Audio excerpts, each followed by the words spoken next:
Bonjour à tous et bienvenue de nouveau. Je suis aujourd'hui accompagné de Sayed Msmarandi, professeur à l'Université de Téhéran et ancien conseiller de l'équipe iranienne de négociation sur le nucléaire. C'est donc un plaisir de vous revoir. Merci beaucoup de m'avoir invité, Glenn. C'est toujours un honneur. Je voulais donc parler de la Turquie. Parce que, la Turquie est un acteur très complexe. Vous savez, on pourrait dire que c'est une région compliquée. Et il est souvent difficile de comprendre exactement ce que fait la Turquie. De plus, elle rivalise aussi pour de nombreux intérêts clés en matière de sécurité face à une variété d'acteurs. Je pense qu'Erdogan joue souvent à des jeux excessivement complexes. Et il n'hésite pas à recourir à la tromperie pour atteindre ses objectifs. Cela entraîne donc souvent des tensions avec de nombreux pays, que ce soit l'Iran, la Syrie, l'Irak, la Libye, la Russie, et même ses propres alliés de l'OTAN. Je me demandais si vous pouviez nous éclairer à ce sujet. Comment voyez-vous les objectifs géopolitiques fondamentaux de la Turquie au Moyen-Orient aujourd'hui, et peut-être aussi les principaux domaines où elle s'oppose à l'Iran?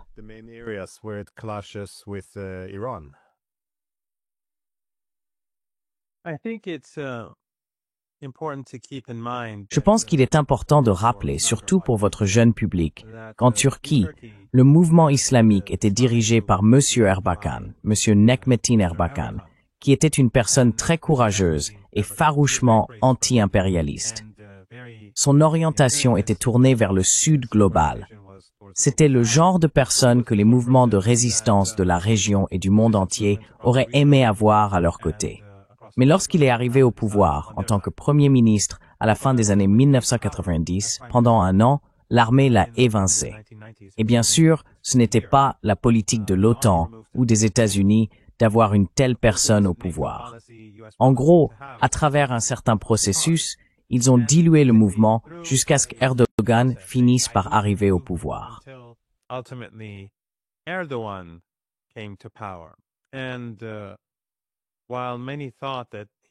Et bien que beaucoup pensaient qu'il était une extension, ou que ses politiques seraient une extension, de celle de M. Erbakan, il n'en fut rien. Et il a poursuivi des politiques très différentes. Son orientation était plus proche de l'OTAN. Son objectif était de rejoindre l'Occident, mais d'une manière différente de celle des précédents dirigeants laïcs de la Turquie. Donc, à mon avis, la mise à l'écart de M. Erbakan a été une grande perte, mais aussi un grand succès pour les États-Unis.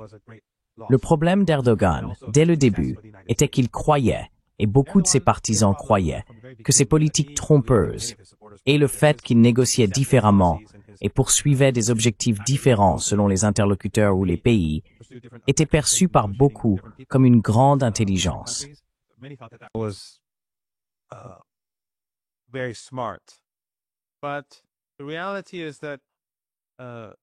Mais la réalité, c'est que cela a finalement conduit à une méfiance généralisée envers le gouvernement turc. Ainsi, lorsque les dirigeants régionaux se réunissent, lorsqu'ils discutent, lorsque les dirigeants mondiaux échangent entre eux, ils se font évidemment comprendre dans leurs discussions qu'ils ne font pas confiance au président de la Turquie. Il est connu pour être malhonnête et trompeur, et je pense que c'est un énorme problème pour la Turquie. Donc, même s'il peut obtenir de nombreux gains tactiques grâce à ses politiques ou à cette méthode de gouvernance, je pense que cela a conduit à de nombreuses erreurs stratégiques, et cela a beaucoup nui à la Turquie. Je pense que nous commençons à voir ce problème s'aggraver avec le temps.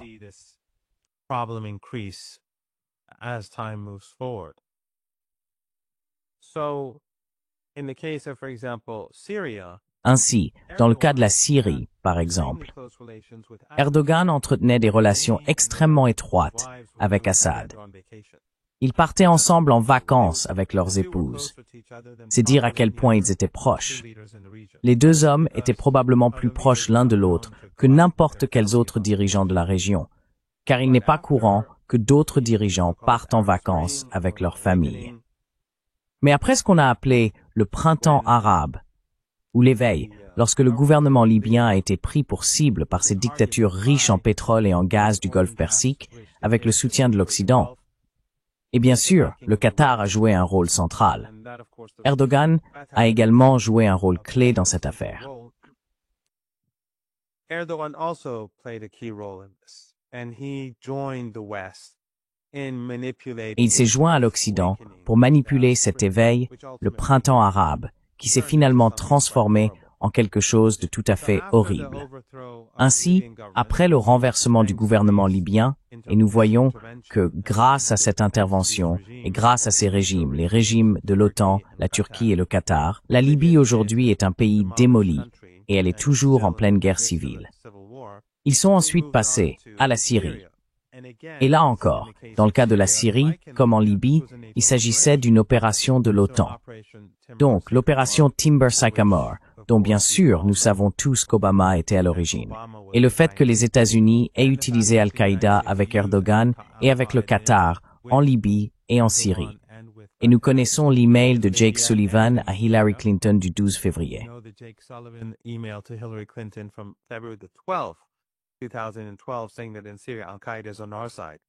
En 2012, on disait qu'en Syrie, Al-Qaïda était de notre côté. Mais c'était aussi le cas en Libye. Nous avions Belhadj là-bas, qui a joué un rôle clé, ainsi que ses hommes, qui ont été essentiels dans le renversement du gouvernement Kadhafi. Le rôle d'Erdogan s'est donc inscrit dans le cadre de l'OTAN. Il a dialogué avec d'autres pays, mais finit toujours, en fin de compte, par les trahir, comme dans le cas de la Syrie. Son occupation du nord de l'Irak et ses relations avec le gouvernement local d'Erbil, le gouvernement kurde, comme outil contre le gouvernement central de Bagdad, sont également bien connus. Ou, par exemple, sa relation avec Aliyev à Bakou, son alliance, et tous deux, bien sûr, sont alliés d'Israël, a été utilisée pour tenter de déstabiliser l'Arménie.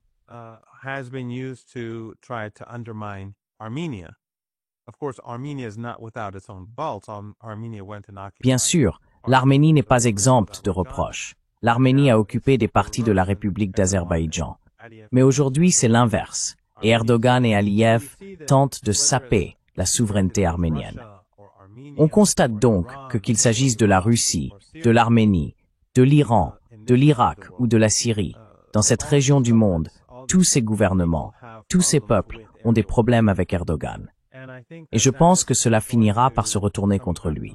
Dans le cas de la Syrie, on commence à voir que cela devient un problème majeur car il s'est aligné avec les États-Unis à saper la Syrie et son ancien ami Assad.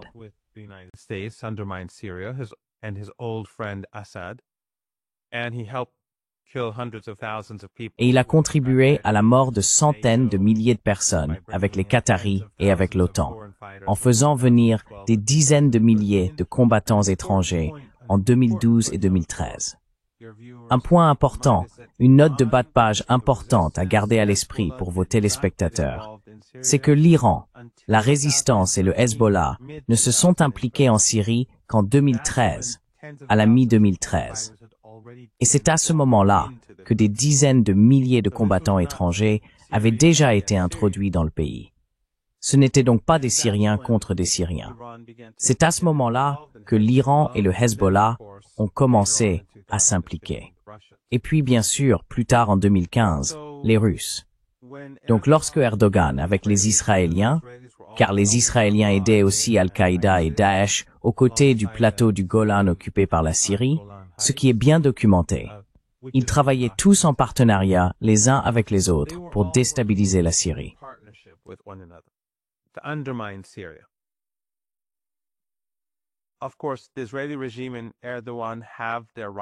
Bien sûr, le régime israélien et Erdogan ont leur rivalité, mais ils voulaient tous deux leur propre sphère d'influence. Ainsi, par exemple, en Syrie, après avoir finalement affaibli la Syrie, on voit maintenant les tensions monter entre la Turquie et Israël au sujet des sphères d'influence. Mais ils collaboraient pour faire tomber la Syrie. Ou, par exemple, pendant la guerre de 12 jours, lorsque le régime israélien a attaqué l'Iran, lorsqu'ils ont mené cette attaque non provoquée, la Turquie a fait pression sur le gouvernement arménien pour qu'il abandonne sa souveraineté dans le sud, le long de la frontière iranienne, afin que la Turquie et la République d'Azerbaïdjan puissent couper le lien de l'Iran avec l'Arménie, la Géorgie, la mer Noire, l'Europe de l'Est et la Russie. Et aussi pour pouvoir établir ce que veulent les Américains, c'est-à-dire une route alternative vers l'Asie centrale. En d'autres termes, une route concurrente à l'initiative La Ceinture et la Route.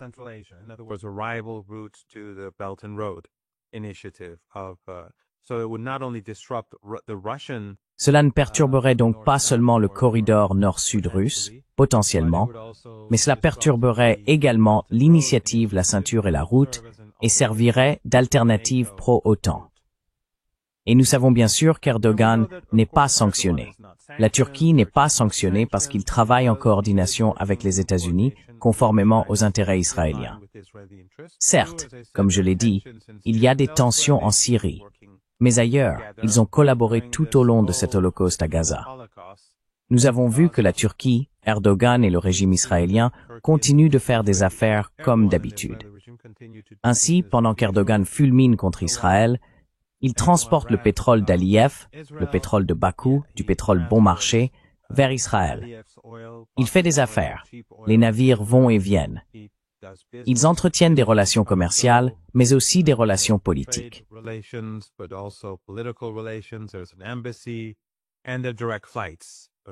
Il y a une ambassade là-bas. Et il y a des vols directs. Quand vous allez à l'aéroport d'Istanbul, vous voyez des vols à destination de Tel Aviv. Donc, il joue à ce jeu où verbalement, il est pro-Palestine. Il accorde des bourses aux Palestiniens. C'est sa diplomatie publique. Mais, lorsqu'il s'agit de traiter avec le régime israélien, sa relation avec eux est bien plus profonde.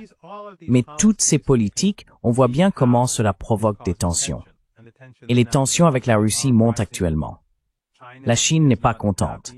Il utilise des ressortissants chinois, d'Asie centrale, russes, pakistanais, indiens, et même iraniens et irakiens dans ces différents groupes Al-Qaïda et ISIS, ces forces Takfiri, les groupes salafistes et wahhabites en Syrie, qui représentent effectivement une menace pour ces pays asiatiques.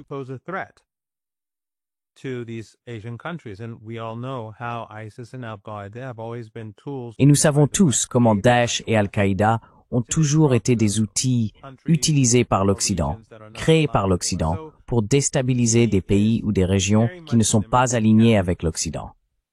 Donc il est clairement dans le camp américain. Mais la Turquie est importante. Et la Turquie, ce n'est pas Erdogan. Pour l'Iran, la Turquie est bien plus qu'Erdogan. C'est un pays. C'est un grand pays.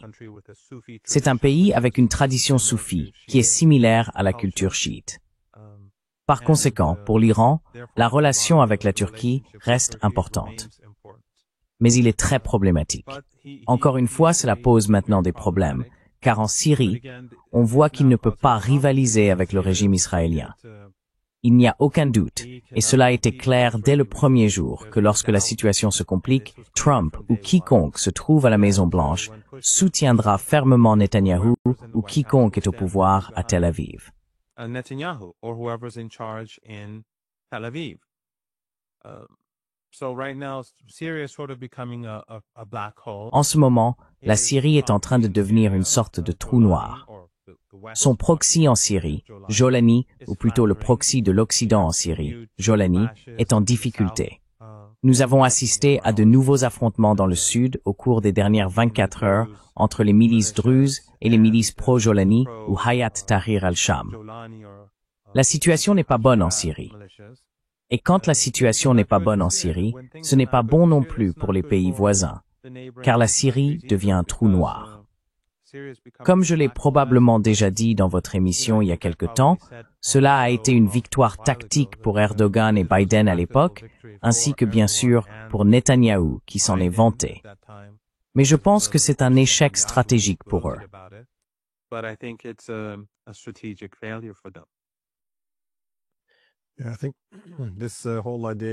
Je pense que toute cette idée de poursuivre une politique néo-ottomane visant à restaurer une influence plus large dans la région semble, encore et encore, entrer directement en conflit avec l'objectif de réellement s'entendre avec les autres membres. Je remarque aussi que, en Occident, ce qui frustre souvent la Turquie, c'est qu'elle ne se conforme pas. Et pour moi, cela semble aussi être davantage une faute de l'Occident. Car ils ne reconnaissent pas que le monde est multipolaire. Ils doivent diversifier, ils doivent avoir de nombreux partenaires. Ils ne peuvent pas simplement subordonner tout le monde en permanence aux États-Unis. Mais pour les Chinois, les Russes et d'autres, je pense qu'ils, comme tu l'as dit, deviennent de plus en plus frustrés. Car si la Turquie poursuit ses propres intérêts, eh bien, c'est à prévoir.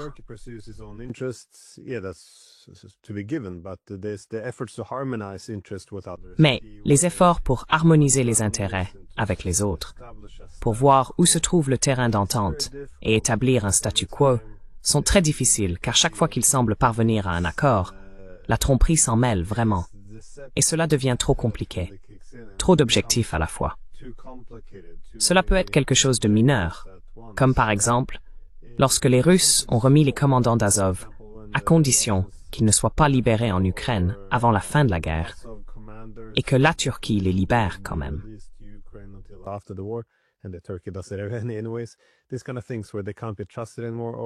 Ce genre de choses, où ils ne sont plus dignes de confiance, ou les questions plus vastes, comme la Syrie, où ils se sont dit, d'accord, trouvons un accord qui prenne en compte les intérêts de tous les acteurs et régions.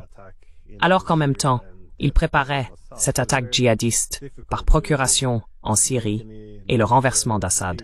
Il est donc très difficile de conclure des accords à long terme, même en tenant compte des intérêts turcs, quand on ne sait jamais ce qu'Erdogan pourrait faire ensuite. Mais bien sûr, la Turquie joue aussi un rôle clé en Irak, principalement lié à la question kurde.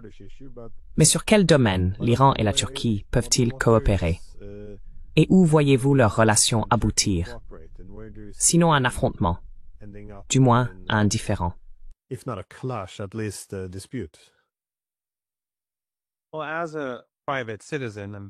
Eh bien, en tant que simple citoyen, je n'ai jamais été autre chose qu'un citoyen privé.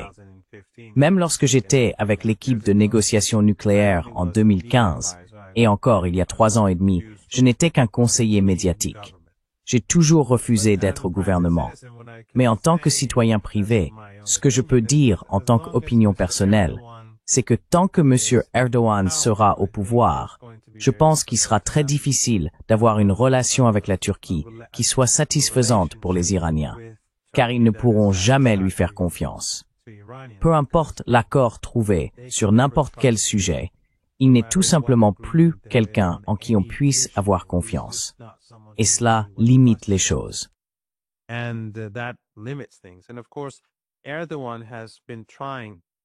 Et bien sûr, Erdogan a essayé, que ce soit intentionnellement ou non, d'utiliser le salafisme et le wahhabisme. Il faut garder à l'esprit que le Qatar, qui est en réalité un proxy américain, l'idéologie officielle au Qatar est le wahhabisme. La plus grande mosquée de Doha, qui est immense et que j'ai vue, s'appelle la mosquée Mohammed ibn Abdul Wahhab. Il est une figure clé dans tout le monde takfiri, avec Ibn Taymiyyah. Donc, ce que le Qatar et la Turquie ont effectivement fait, c'est éloigner une partie de la société turque du soufisme, vers un islam beaucoup moins tolérant, vers le salafisme et le wahhabisme.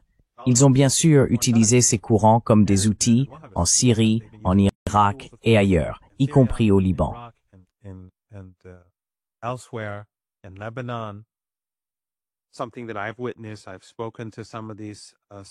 J'ai été témoin de quelque chose. J'ai parlé à certains de ces prédicateurs salafistes et wahhabites qui dirigent de grands et coûteux, soi-disant centres islamiques, financés par l'argent qatari. Je pense qu'il est juste de dire que depuis l'arrivée au pouvoir de Mohammed Ben Salman, le mouvement wahhabite, salafiste et takfiri s'est tourné vers Erdogan et le Qatar, plutôt que vers l'Arabie saoudite. Mohammed Ben Salman, pour ses propres raisons, s'est en grande partie éloigné de ces groupes. Mais désormais, ils sont sous le contrôle de cet axe, sous l'autorité des généraux, vous savez, dans le cadre et le contexte de l'OTAN. Ainsi, la société turque est influencée par le salafisme. Et le salafisme détourne désormais une partie de la société turque de l'islam soufi traditionnel.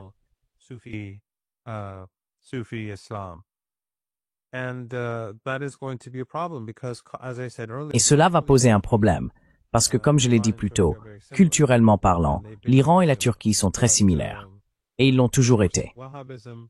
Mais bien sûr, le wahhabisme et les takfiris salafistes considèrent par exemple les chiites comme des infidèles. Donc, s'ils ont accès à moi, ils me tueront, ou ma femme, ou mes enfants, ou mes voisins. Et nous voyons comment ils se comportent actuellement en Syrie.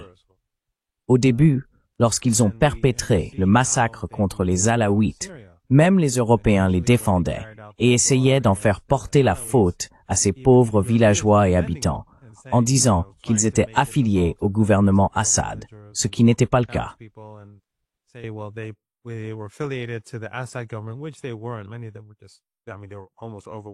Beaucoup d'entre eux étaient simplement, je veux dire, c'était en grande majorité des gens ordinaires. Mais ensuite, ils se sont tournés vers les chrétiens et les druzes plus récemment. Et en réalité, et c'est quelque chose que je pense avoir été intentionnel dès le début, pas nécessairement de la part d'Erdogan. Je ne pense pas que ce soit le cas. Je ne pense pas qu'il ait vu aussi loin dans l'avenir. Mais je pense que dès le début, les Américains utilisaient Al-Qaïda, parce qu'ils les avaient déjà utilisés en Afghanistan et au Pakistan, comme nous le savons tous, d'abord contre l'Union soviétique, mais aussi plus tard contre l'Iran. Donc ils savent très bien comment ils fonctionnent. Et vous savez, nous avons aussi l'expérience du 11 septembre. Peu importe, même si l'on accepte la version officielle du 11 septembre, ils connaissent très bien Al-Qaïda.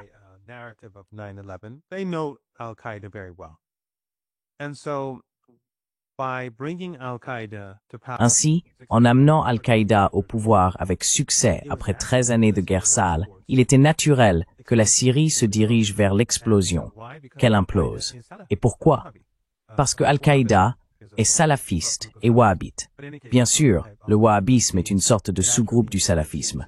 Mais en tout cas, j'utiliserai les termes de manière approximative et quelque peu inexacte de façon interchangeable.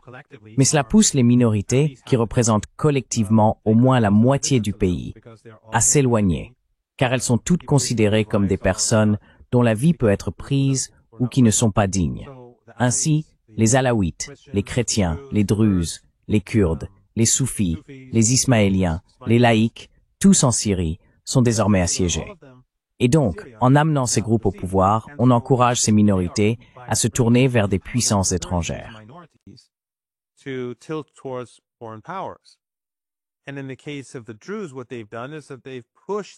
Et dans le cas des Druzes, ce qui s'est passé, c'est qu'on a poussé ces gens, par peur dans la plupart des cas, vers le régime israélien. Maintenant, je considère que c'est une erreur, et ceux qu'ils promeuvent commettent une trahison. Mais on peut comprendre comment des gens ordinaires, qui craignent pour leur vie et pensent qu'ils vont être tués par ces milices takfiris, peuvent se tourner vers le régime israélien pour obtenir du soutien. Je ne l'approuve pas, mais on peut voir pourquoi cela arrive. Les gens, par désespoir, font beaucoup de choses. Si je me retrouvais dans cette situation, vous savez, ce n'est qu'à ce moment-là que je pourrais juger. Ce n'est que lorsque je serais confronté à une telle situation extrême que je pourrais comprendre cela plus clairement. Donc je pense que dès le début, l'objectif, en utilisant Daesh et Al-Qaïda en Syrie, était de fragmenter la Syrie.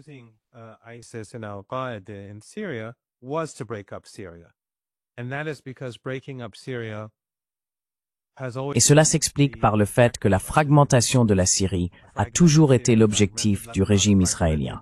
Une Syrie fragmentée, un Liban fragmenté, une région fragmentée, afin que le régime israélien puisse dominer.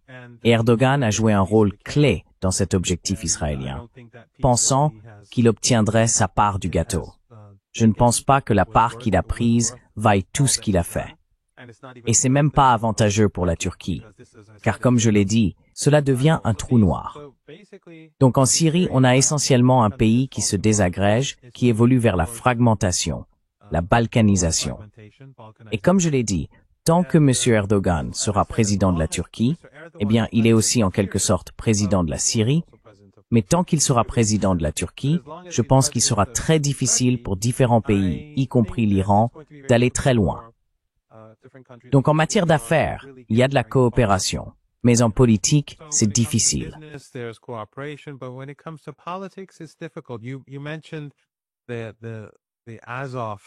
Vous avez mentionné les soldats d'Azov qu'il a envoyés en Ukraine en violation de son accord avec les Russes. Eh bien, c'est exactement ce qu'il a fait en Syrie. Après que ces extrémistes perdaient du terrain en Syrie, et après que le gouvernement, avec la Russie, l'Iran, le Hezbollah et d'autres, ait réussi à reprendre des zones clés du nord de la Syrie, il a conclu un accord. Il a poussé la Russie et l'Iran à accepter que ces forces extrémistes restent dans certaines parties de la Syrie. L'Iran était plus sceptique, mais les Russes ont accepté l'accord. Les Iraniens ne lui faisaient pas confiance parce qu'ils ont une histoire plus longue avec lui. Et finalement, les Iraniens avaient raison. Erdogan a dit « Je ne peux pas faire entrer ces gens en Turquie. Cela va poser un gros problème. »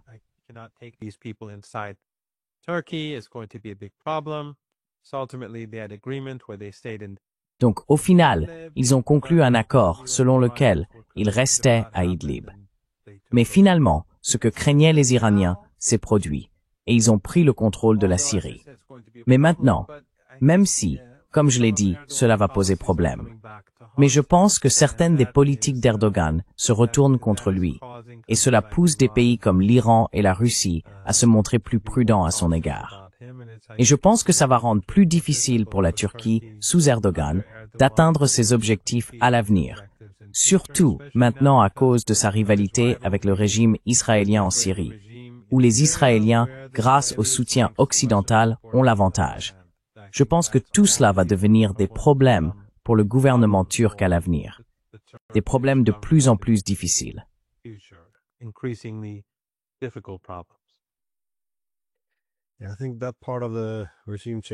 Je pense qu'une partie du changement de régime n'a jamais été correctement planifiée. Ce qui se passe après le départ d'Assad et la disparition des intérêts communs liés à son éviction, c'est que tous les nouveaux intérêts concurrents de la Syrie post-Assad refont surface. Ma dernière question porte simplement sur la manière dont vous percevez le rôle de la Chine et de la Russie dans la région. Car mon impression principale a toujours été qu'ils souhaitent éviter les systèmes d'alliance, tout simplement parce que cela signifie que si vous en choisissez un, vous vous détournez de l'autre. Par exemple, les Chinois voulaient vraiment, de toute évidence, donner la priorité à la nécessité de s'entendre avec l'Iran.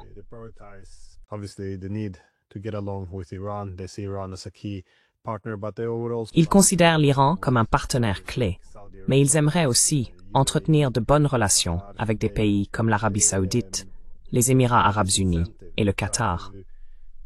Ils ont donc intérêt à essayer de le faire, notamment pour des raisons économiques, comme la nouvelle route de la soie, mais aussi pour jouer un rôle de pont diplomatique entre les États du Golfe et l'Iran. Et je pense que les Russes partagent cette vision. Ils souhaitent être aussi proches que possible de l'Iran, surtout maintenant qu'ils poursuivent cet avenir eurasiatique, dans lequel l'Iran est soudainement élevé au rang de partenaire stratégique clé. Mais en même temps, ils ne veulent pas s'aliéner d'autres grands États. Encore une fois, ils préfèrent éviter les systèmes d'alliance qui risqueraient d'exclure le camp opposé.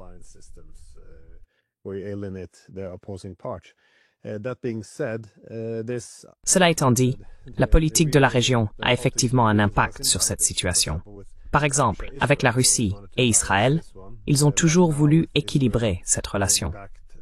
Mais maintenant, avec Israël ayant soutenu l'Ukraine dans la guerre contre la Russie, et avec l'Iran qui prend de l'importance, on voit les priorités se déplacer rapidement vers l'Iran et de moins en moins d'empathie envers la position israélienne. J'imagine que pour les Chinois, ils perçoivent la situation de manière similaire avec l'Azerbaïdjan.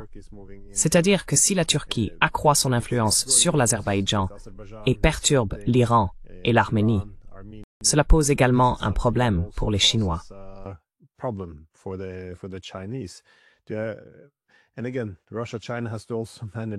Encore une fois, la Russie et la Chine doivent également gérer la position de l'Amérique dans la région, qui repose fortement sur le système d'alliance.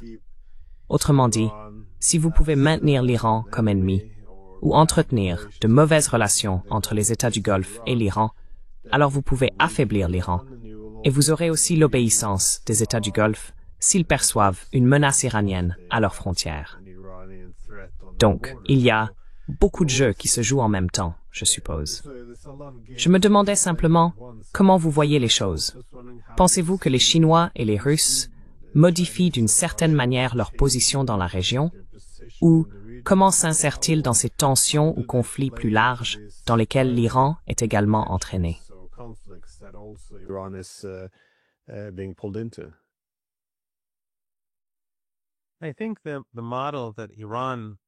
Je pense que le modèle que l'Iran poursuit est très différent du modèle américain ou de celui poursuivi par l'Occident. L'Occident a des proxys dans la région, des alliés dans la région, le principal allié bien sûr étant le régime israélien. L'Iran ne souhaite pas une alliance militaire, ni avec la Chine, ni avec la Russie, ni avec qui que ce soit. Il veut des relations très étroites. Et je pense qu'il en va de même à Moscou et à Pékin. Les relations se resserrent. L'Iran coopère avec les Russes. Ils ont aidé les Russes pendant la guerre, surtout pendant la période où la situation était difficile pour eux. Ce sont les drones iraniens qui ont joué un rôle très important pour empêcher que la situation ne s'aggrave en Ukraine.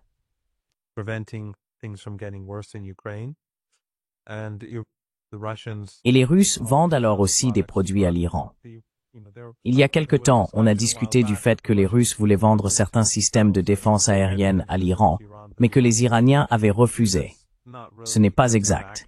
Les Iraniens et les Russes coopèrent. Les Russes ont leurs propres limites. Cela s'explique en partie par la présence de 2 millions de Russes en Israël. Et la seconde raison, bien sûr, c'est que les Russes sont très concentrés sur leur propre guerre. C'est une guerre très intense. Elle l'a toujours été. Si je compare par exemple lorsque Saddam Hussein, soutenu par l'Occident, a envahi l'Iran, c'était une guerre qui a duré presque 8 ans.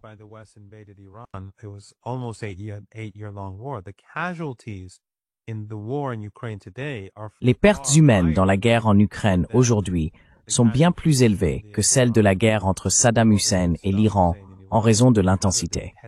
La Russie a donc fort à faire. C'est un autre sujet. Mais la relation entre l'Iran et la Russie a évolué. Les Russes savent très bien que tout succès des Américains dans la région du Golfe Persique ou en Asie de l'Ouest est une très mauvaise nouvelle pour la Russie. Et il en va de même pour la Chine. La Chine s'en inquiète également. Je pense donc que les événements dans notre région rapprochent la Russie, l'Iran et la Chine les uns des autres. On peut le constater ces dernières semaines, disons. Mais l'Iran ne souhaite pas que les Chinois et les Russes prennent leur distance avec les pays de la région du Golfe Persique. C'est exactement le contraire.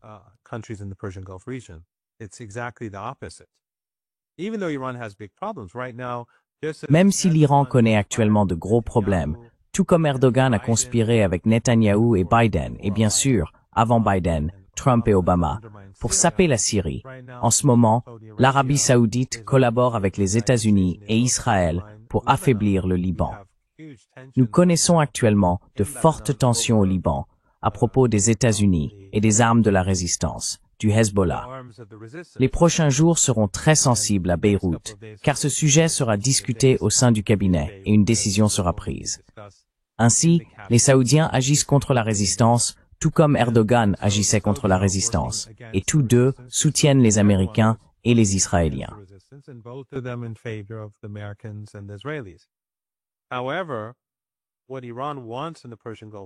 Cependant, ce que l'Iran souhaite dans la région du Golfe Persique, c'est que les Chinois et les Russes y aient une présence plus forte. Une présence politique et économique accrue de ces pays permet de les éloigner d'une dépendance totale envers les États-Unis et offre à l'Iran une plus grande marge de manœuvre. L'Iran n'avait pas besoin d'inclure la Chine pour un rapprochement avec l'Arabie saoudite. C'est l'Arabie saoudite qui désirait ce rapprochement. Et des progrès avaient été réalisés à Bagdad et à Oman, à Mascate, lors des négociations entre les deux parties. Mais lorsque les Saoudiens ont soumis la question aux Chinois et que les Chinois l'ont présentée aux Iraniens, ces derniers ont accepté. Pourquoi? Parce qu'une présence chinoise renforcée affaiblit la présence américaine.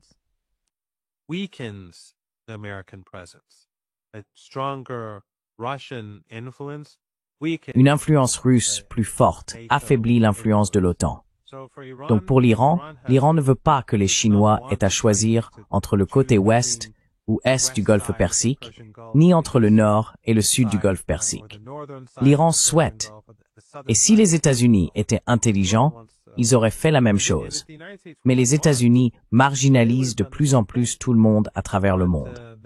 Cependant, au cours des dernières décennies, leur politique était très différente dans la région du Golfe Persique. Donc je pense que ce que l'Iran recherche, ce sont des liens plus forts avec la Russie, la Chine et l'Inde. L'Iran sait que l'Inde entretient de fortes relations avec les États-Unis et malheureusement avec le régime israélien.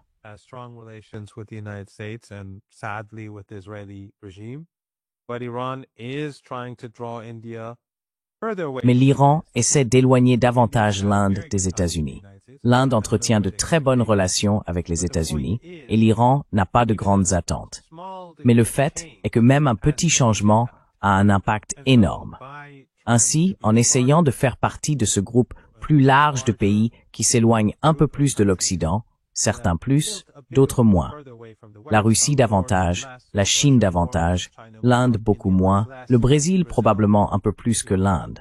En essayant de pousser ces pays, dans la mesure du possible, à s'éloigner de l'Occident, l'Iran estime que cela est bénéfique pour la région et pour les pays de la région. Ainsi, ce que l'Iran souhaiterait, c'est une influence asiatique plus forte sur l'Asie de l'Ouest et une influence nord-américaine plus faible.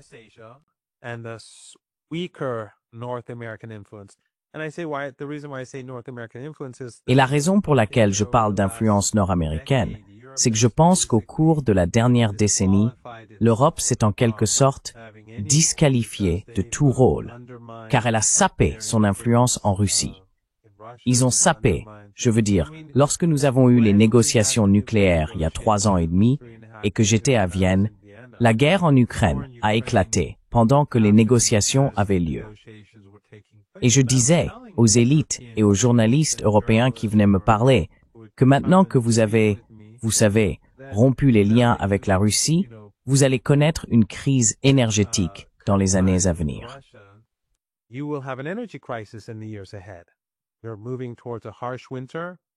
Vous vous dirigez vers un hiver rigoureux avec un carburant coûteux. Et nous avons vu comment cela a eu un impact négatif sur les économies européennes. Et cela continue encore aujourd'hui. Car il était évident que cette guerre n'allait pas se terminer du jour au lendemain. Il était donc dans l'intérêt des Européens de conclure un accord avec les Iraniens afin de pouvoir bénéficier du gaz iranien, d'investir dans le gaz et le pétrole iranien et de réduire leur dépendance à d'autres sources. Mais ils ne l'ont pas fait. Ils ont donc perdu la Russie, ils ont perdu l'Iran, et maintenant, bien sûr, ils sont totalement dépendants des États-Unis. Il s'agit donc essentiellement d'une influence nord-américaine.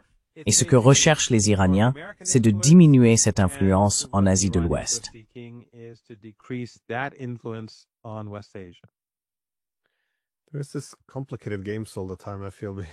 Il y a toujours ces jeux compliqués qui se jouent, je trouve.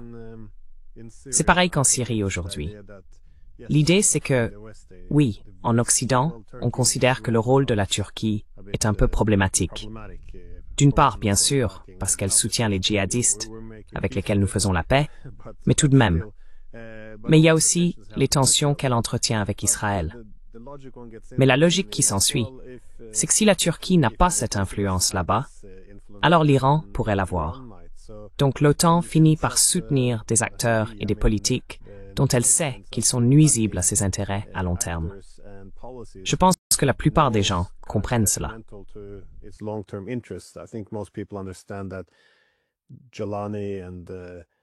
Jelani et l'influence croissante de la Turquie là-bas ne vont pas être utiles.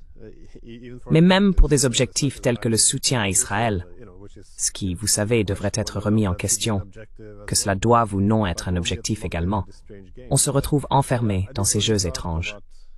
J'ai oublié de poser la question sur la question kurde, car alors que le PKK s'affaiblit maintenant, voire se désintègre, qu'est-ce que cela signifiera pour Erdogan? Parce que cela lui a permis de se maintenir au pouvoir.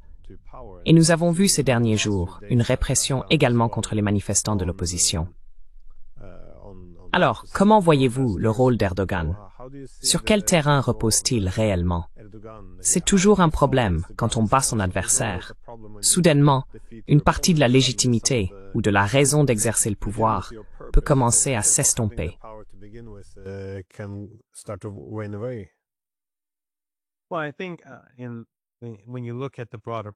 Eh bien, je pense que si l'on considère la situation dans son ensemble, il a en réalité fait plus de tort à la Turquie sur ces questions parce qu'il a fait en Syrie que par n'importe quel succès qu'il aurait pu avoir. Car aujourd'hui, une grande partie de la Syrie, le nord-est en particulier, ainsi que l'est du pays, est contrôlée par des proxys kurdes soutenus par l'Occident. Et cela pose bien plus de problèmes qu'une déclaration officielle d'un dirigeant du PKK en prison. Donc je pense que les problèmes qu'il a causés à la Turquie, en sapant la Syrie, n'ont fait qu'augmenter. Et je devrais ajouter et rappeler à vos téléspectateurs qu'en fait, comme vous l'avez dit, vous avez tout à fait raison.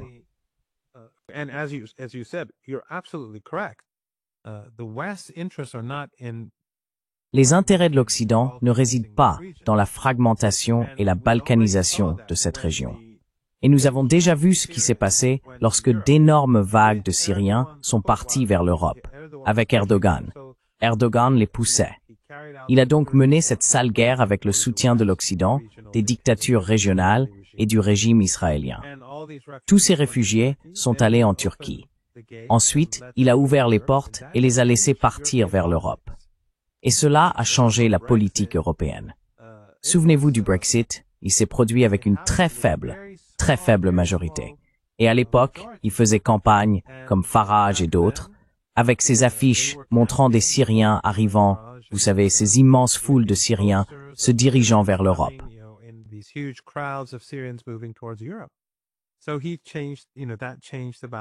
Donc il a changé, vous savez, et cela a modifié l'équilibre des pouvoirs, et la politique européenne a également été transformée à la suite de ce qui s'est passé en Syrie. Ainsi, ces politiques servent les intérêts du régime israélien, mais pas ceux des Européens, ni de l'Occident, ni de la Turquie. Lorsqu'il parle de l'influence iranienne en Syrie, l'influence turque en Syrie était bien plus grande que l'influence iranienne. L'Iran entretenait de bonnes relations avec la Syrie, mais nous n'avions pas de relations commerciales importantes. Nous n'avions pas de présence militaire.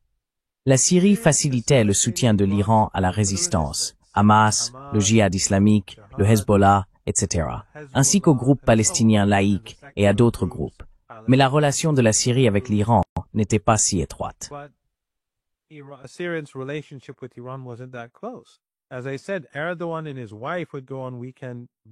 Comme je l'ai dit, Erdogan et son épouse partaient en vacances le week-end avec l'ancien président Assad et son épouse. Ils ont poussé la Syrie vers l'Iran. Et comme je l'ai mentionné, l'Iran ne s'est même pas impliqué avant que la CIA, les services de renseignement turcs et les agences de renseignement occidentales ne facilitent l'entrée de dizaines de milliers de combattants en Syrie. Beaucoup d'entre eux ont été recrutés en Europe. Depuis, eh bien, je ne veux pas créer de problème, mais disons via des centres culturels, influencés par le wahhabisme et le salafisme, avec la pleine connaissance des agences de renseignement occidentales à travers l'Europe, l'Afrique du Nord et ailleurs. Ce n'est qu'à ce moment-là que l'Iran s'est impliqué.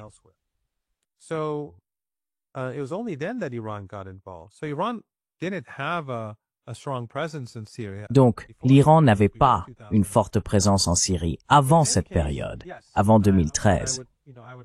Mais dans tous les cas, oui, je dirais que ce qui s'est passé au Liban, ce qui s'est passé en Syrie, en Irak, en Libye, tout cela était dans l'intérêt du régime israélien. Et aucun de ces événements n'était particulièrement dans l'intérêt des Européens. Regardez l'augmentation de la migration depuis l'Afrique via la Libye, l'augmentation, comme je l'ai dit, depuis l'Asie de l'Ouest vers la Turquie, et les changements qui ont eu lieu dans la politique européenne en conséquence, la montée des sentiments anti-immigration et souvent du racisme, et le déplacement de l'équilibre politique en Europe qui en a résulté. Mais bien sûr, lorsqu'il s'agit des différents intérêts, c'est Israël d'abord.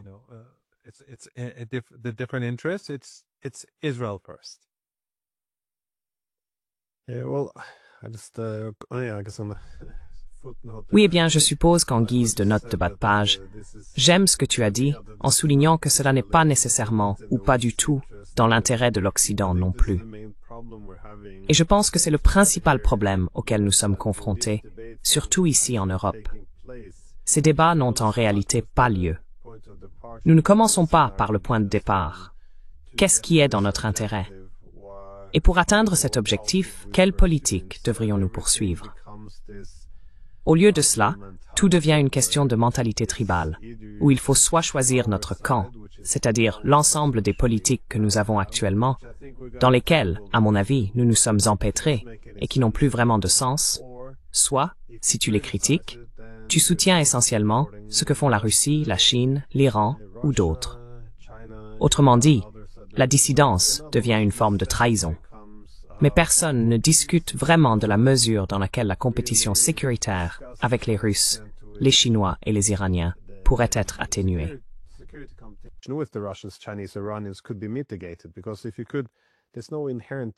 Parce que si c'était possible, il n'y a aucune raison intrinsèque pour laquelle nous avons besoin de ces conflits dès le départ. Je veux dire, si l'on revient sur les politiques que nous avons menées, la destruction de l'Irak, la destruction de la Libye, la destruction de la Syrie, l'attaque contre les installations nucléaires iraniennes, le soutien à un génocide à Gaza. Après cela, des migrations massives et une instabilité politique ont suivi. L'UME est passé d'un projet économique à un projet géopolitique, ce qui a été un désastre. Même avec les Russes, si nous pouvions revenir en arrière et ne pas renverser le gouvernement en Ukraine en 2014, la Crimée serait encore ukrainienne. Il serait dans une zone tampon neutre.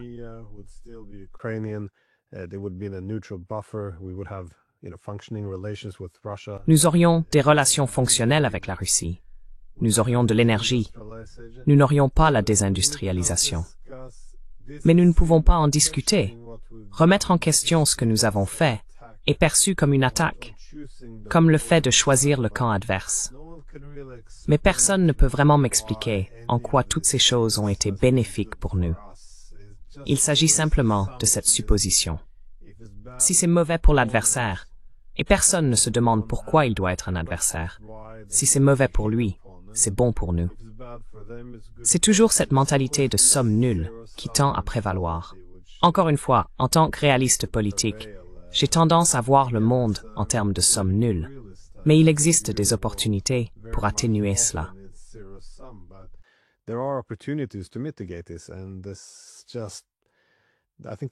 Je pense que l'ironie, c'est que nous regardons toujours le monde à travers le prisme des valeurs, ce qui devient un peu ironique.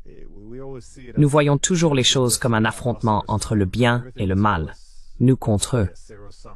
Tout est toujours à somme nulle. Donc c'est très frustrant d'observer ces politiques. C'est pareil avec l'attaque contre l'Iran. Un peu d'excitation dans les médias, mais pourquoi? Qu'est-ce qu'on espère accomplir? Et bien sûr, maintenant que la poussière est retombée, cela doit être la chose la plus stupide et la pire que nous aurions pu faire au Moyen-Orient, l'Occident politique.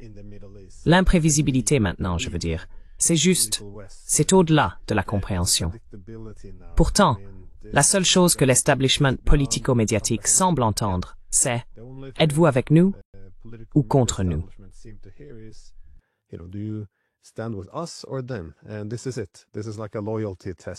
Et voilà.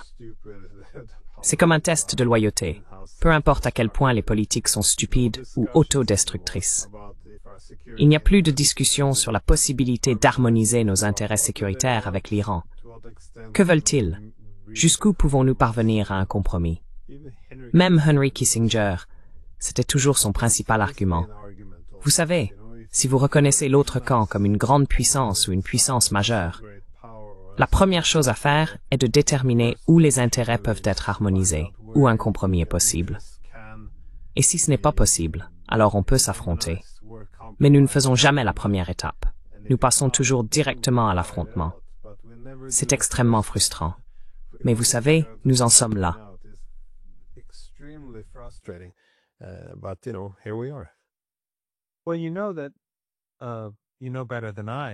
Eh bien, tu sais mieux que moi que même si nous avons toujours été critiques envers l'Occident, les dirigeants à l'époque de la guerre froide, quand des gens comme Kissinger étaient responsables de la politique étrangère aux États-Unis, étaient, malgré les critiques, bien plus sophistiqués et bien plus ancrés dans leur élaboration des politiques.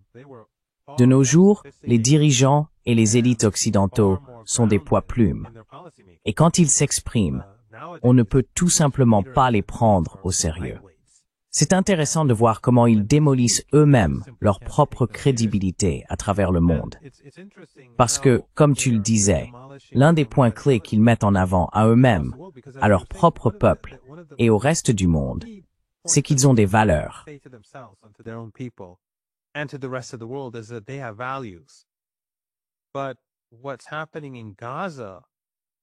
Mais ce qui se passe à Gaza les fait passer pour les nazis de notre époque. Et leur insistance à continuer de soutenir le régime israélien, ainsi que leur refus de sanctionner ce régime, sont perçus dans le monde entier comme hypocrites et aussi sinistres que possible.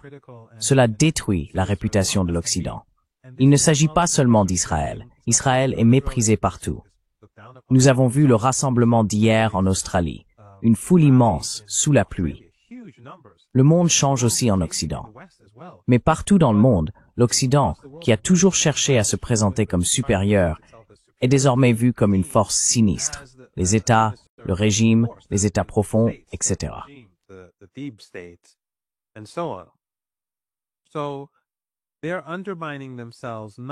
Ainsi, ils se sapent eux-mêmes, non seulement sur le plan économique, politique et militaire, dans leur confrontation avec la Russie, notre région et la Chine, mais ils montrent aussi leur infériorité morale.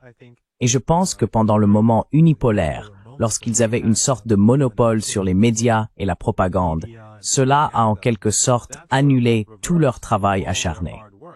Et c'est très intéressant, Glenn, qu'ils aient réussi à diaboliser l'Iran. Ce n'est qu'un exemple.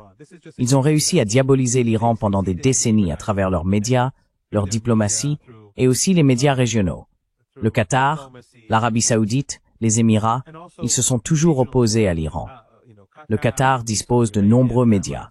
Il en va de même pour les Saoudiens et les Émiratis, à travers le sectarisme, le racisme.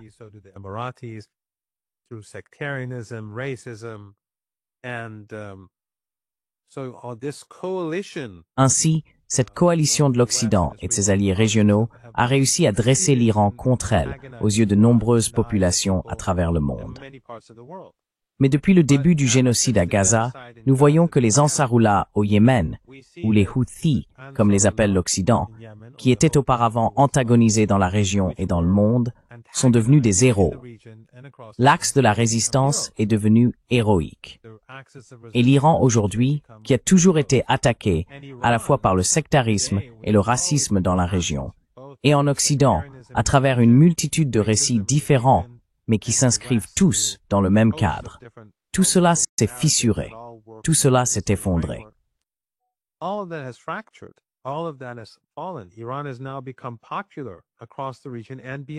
L'Iran est désormais populaire dans la région et au-delà parce qu'il reste ferme face au régime israélien. C'est le seul pays, avec le Yémen, à s'opposer au génocide et à en payer le prix en s'opposant à cet holocauste, tel que nous le voyons. Ainsi, l'Occident s'est autodétruit en l'espace de quelques décennies, avec ses guerres sans fin, son expansion de l'OTAN vers l'Est, son antagonisme envers la Chine, et en menant toutes ces actions simultanément. Aujourd'hui, alors qu'ils commettent ce génocide à Gaza et soutiennent les Israéliens, ils s'opposent également à la Chine en même temps. Ils sont aussi en guerre contre les Russes. Ils sont aussi en guerre contre l'Iran.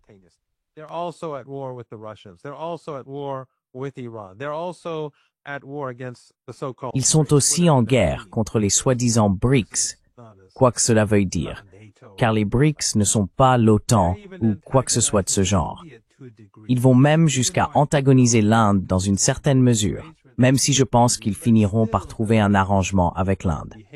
Mais malgré tout, leur comportement, le comportement des États-Unis envers l'Inde, aura des conséquences. La façon dont Trump se retourne soudainement contre les Indiens et les insulte.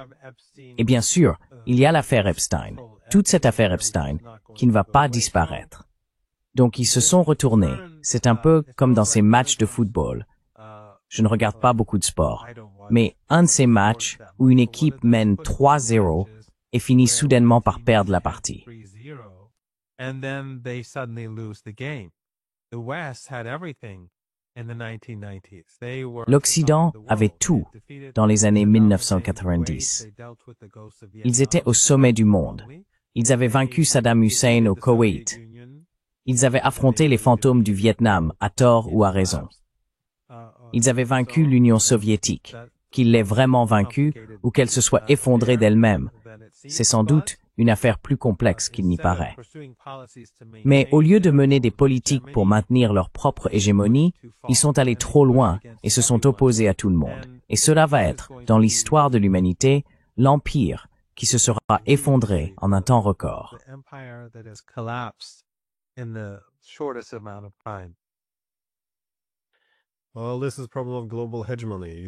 Eh bien, c'est un problème d'hégémonie mondiale. Il faut s'attaquer à tout le monde en même temps. Il n'y a pas de priorité. Cela renvoie à ce que les critiques disaient déjà dans les années 90. Il va y avoir une surextension. Toutes les ressources vont être dépensées. Cela va se manifester par une instabilité socio-économique et politique. Pendant ce temps, les grandes puissances du monde vont commencer à s'unir pour contrebalancer collectivement l'Occident. Et encore une fois, cela se produit, mais il n'y a aucune correction de trajectoire. Et c'est extrêmement frustrant, car je pense que l'idéologie a verrouillé ses politiques, et qu'il n'y a aucune place pour la dissidence. Donc, c'est mais oui. Quoi qu'il en soit, professeur Marandi, c'est toujours un plaisir de vous parler. Alors merci encore pour votre temps. C'est toujours un plaisir, Glenn. Merci beaucoup de m'avoir invité. Always a pleasure, Glenn. Thank you very much for inviting me.